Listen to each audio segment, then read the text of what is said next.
BPL এর দিনের প্রথম ম্যাচে টস হেরে রংপুরের বিপক্ষে ব্যাটিংয়ে চট্টগ্রাম।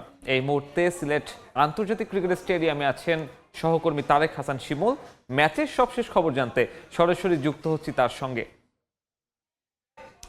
শিমুল, একদিনের বিরতি দিয়ে আবারও মাঠে গড়িয়েছে বিপিএল এবং কি বলা যায় যে অন্যতম হট ফেভারিট দল রংপুর রাইডার্স কিন্তু মাঠে নেমেছে তাদের প্রথম ম্যাচে।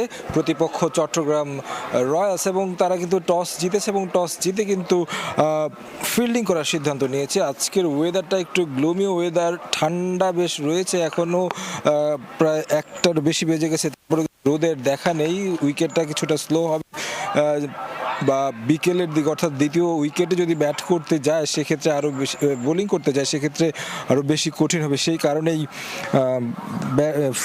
টস জিতে আসলে ফিল্ডিং করার সিদ্ধান্ত নিয়েছে রংপুর রাইডার্স। তাদের একাদশের দিকে যদি তাকায়, তারকা সমৃদ্ধ একটা দল। মোস্তাফিজুর রহমানকে এবার ডিরেক্ট সাইনিংয়ে দলে নিয়েছে রংপুর রাইডার্স। লিটন দাস, যিনি কিনা টি-20 দলের ক্যাপ্টেন, তিনিও রয়েছেন এই রংপুর রাইডার্স শিবিরে। সাথে যদি বলি যে আসলে তাদের সবসময়কার অধিনায়ক নুরুল হাসান সোহান, ঘরের ছেলে বলতে হয়, তিনি অধিনায়কের দায়িত্ব পালন করছেন। বিদেশি ডেভিড মালানকে আমরা দেখেছি গতকালকে, তিনি সিলেটে এসে পৌঁছেছেন রাতে এবং তিনি কিন্তু আজকে ম্যাচে মাঠে নেমেছেন এবং কি এখন পর্যন্ত যদি বলি যে এর মধ্যে একটি উইকেটও পতন হয়েছে।